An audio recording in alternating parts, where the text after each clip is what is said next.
Memasuki 12 pekan, konflik di Timur Tengah masih terus berlanjut dan belum kunjung mencapai kesepakatan damai.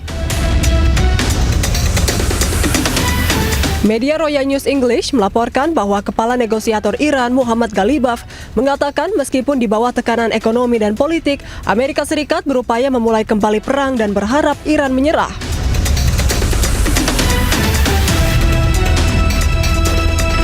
Meski begitu, Amerika Serikat dilaporkan menunda serangan terhadap Iran karena adanya pelaksanaan haji.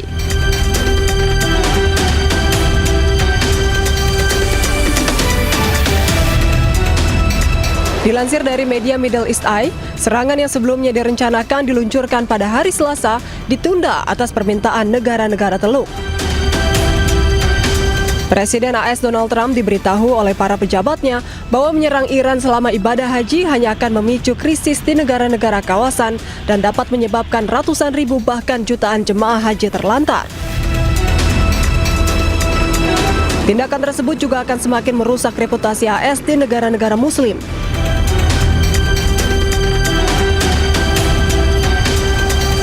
Diketahui pelaksanaan ibadah haji tahun ini akan dimulai pada Minggu 25 Mei. Namun banyak jemaah yang tiba di Arab Saudi beberapa minggu sebelumnya untuk mempersiapkan perjalanan tersebut.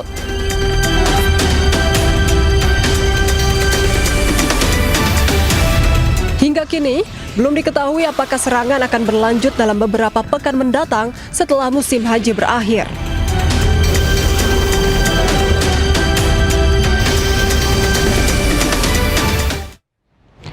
Ya pemirsa, meskipun di bawah tekanan ekonomi dan politik, Amerika Serikat berupaya memulai kembali perang dan berharap Iran menyerah. Namun karena adanya pelaksanaan haji, Amerika Serikat dilaporkan menunda serangan tersebut. Untuk membahas hal ini lebih jauh, kita terhubung dengan pengamat intelijen dan terorisme, Bapak Ridwan Habib. Assalamualaikum, selamat malam Pak Ridwan.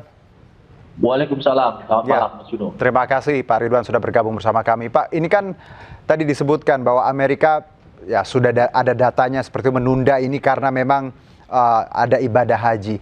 Anda melihat bahwa setelah ibadah haji akan ada serangan seperti itu? Ya, yang pertama tentu saja kita melihat Trump tampaknya sangat ragu-ragu ya, Mas Juno ya.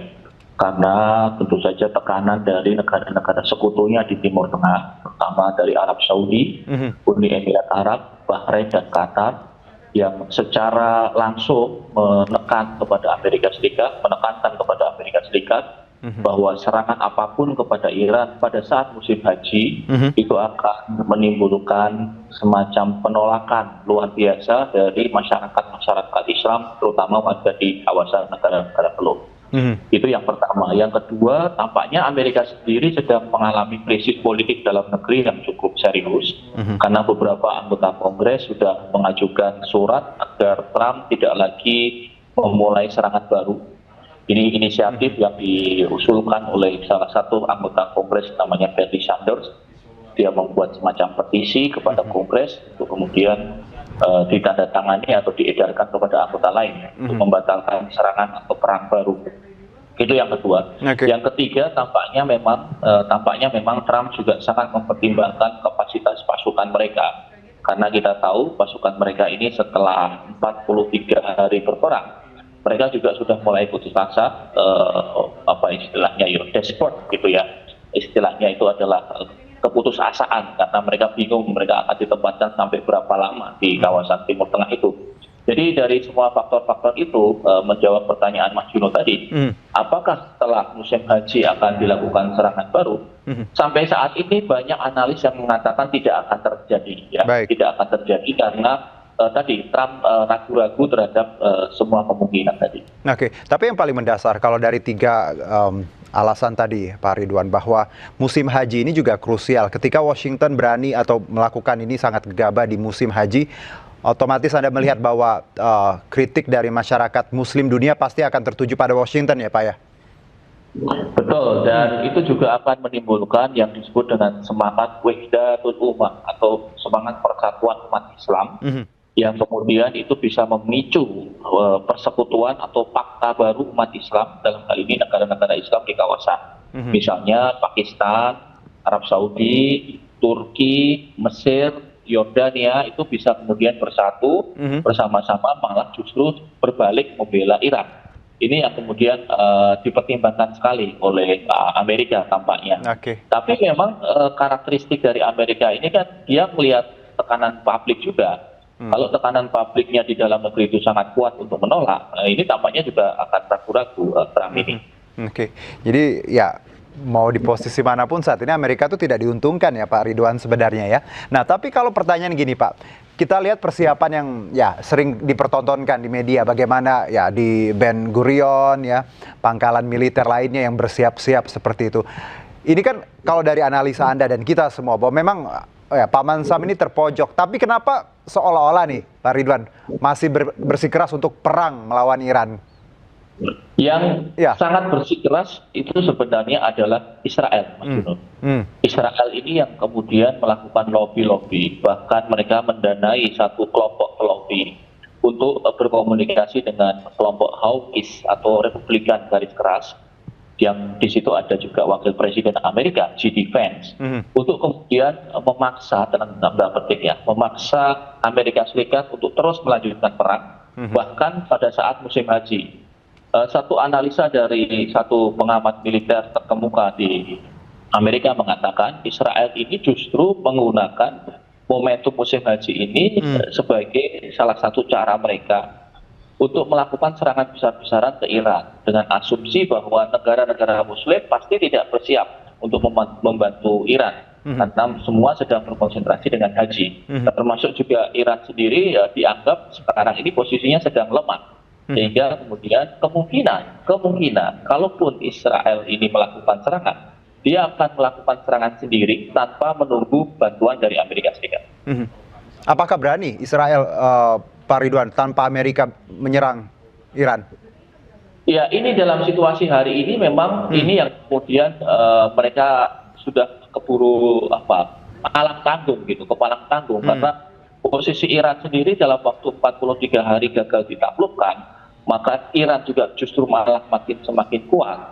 Dia melakukan rekalibrasi militer, kemudian melakukan perekrutan tentara baru, kemudian membuat ribuan drone baru. Ini tentu saja merisaukan bagi Israel. Dan kalau Israel diam saja, jangan lupa Netanyahu juga akan ada pemilu di akhir tahun nanti. Jadi pemilu Israel ini nanti Netanyahu juga khawatir dia bisa kalah dengan calon lain yang lebih moderat, yang lebih menganjurkan perdamaian dengan Iran. Jadi tampaknya ya kalau dari sisi Amerika kita meyakini tidak akan menyerang segera, pasti mungkin menunggu musim haji.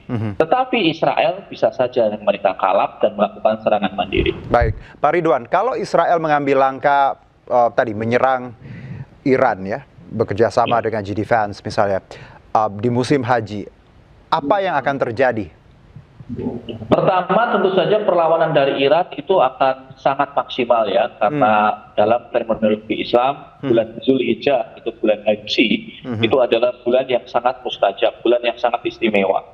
Jadi justru berperang di bulan Zulhijjah ini bagi beberapa kalangan ini justru akan membawa kemenangan, kepercayaannya seperti itu. Jadi dari sisi Iran tentu saja mereka akan melawan habis-habisan. Yang kedua, dari sisi negara-negara Teluk yang selama ini masih mempertimbangkan hubungan diplomatik dengan Israel, kalau Israel nekat melakukan serangan di musim haji, kami meyakini mereka pasti akan memutuskan hubungan diplomatik, terutama Qatar, Bahrain, ini yang paling dekat dengan Iran, Qatar, Bahrain, kemudian Uni Emirat Arab, itu pasti juga akan mempertimbangkan itu untuk memutus hubungan diplomatik dengan Israel kalau memang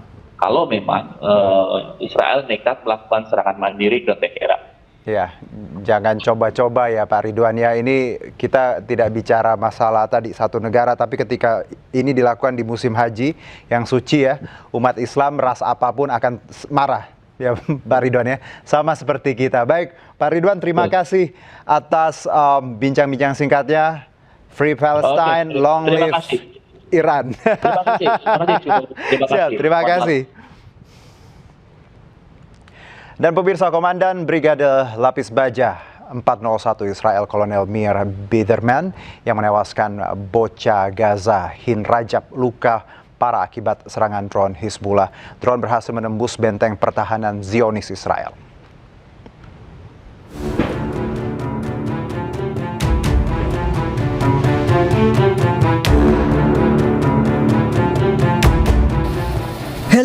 mengangkut Kolonel Meir Biderman yang terluka parah. Kolonel Meir Biderman dilarikan ke rumah sakit akibat luka serius di kepala.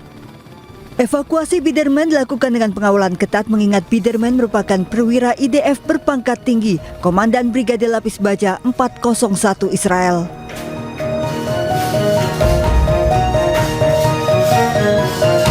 Drone Hizbullah menembus bangunan tempat militer Israel beroperasi di antara kawasan Dibel dan Hadata, Lebanon Selatan. Drone menembus pertahanan dan meledak di dalam bangunan juga melukai seorang rekan Biderman. Kolonel Meir Biderman merupakan komandan brigade yang menewaskan Hin Rajab, bocah Gaza berusia 6 tahun yang ditembak ratusan peluru pada 3 Mei 2018. Biderman juga diduga berperan dalam penyerbuan rumah sakit Al-Shifa di Rafah. Dalam siaran televisi, Biderman pernah menyatakan bahwa kekuatan Hizbullah telah melemah.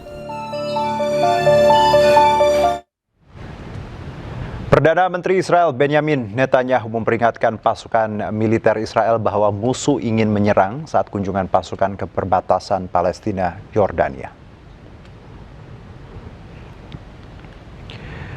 Perdana Menteri Israel Benjamin Netanyahu mengunjungi posisi militer di sepanjang perbatasan Palestina Yordania. Netanyahu bertemu dengan tentara aktif dan cadangan serta meninjau infrastruktur pertahanan. Saat berbicara kepada para tentara, Netanyahu menekankan tantangan keamanan yang dihadapi Israel bahwa musuh ingin menyerang. מאוד חשובה להגן על הגבול המזרחי. אנחנו לוקחים בחשבון שהאויבים שלנו רוצים לפלוש למדינת ישראל, ולכן אנחנו סומכים עליכם. אני מאוד התרשמתי מהכלים, מהאמצעים החדשים, אבל בעיקר אני דורש מכם. ואני רוצה... Terdampak perang Iran, Prabowo panggil Menteri Ekonomi ke Istana. iNewsroom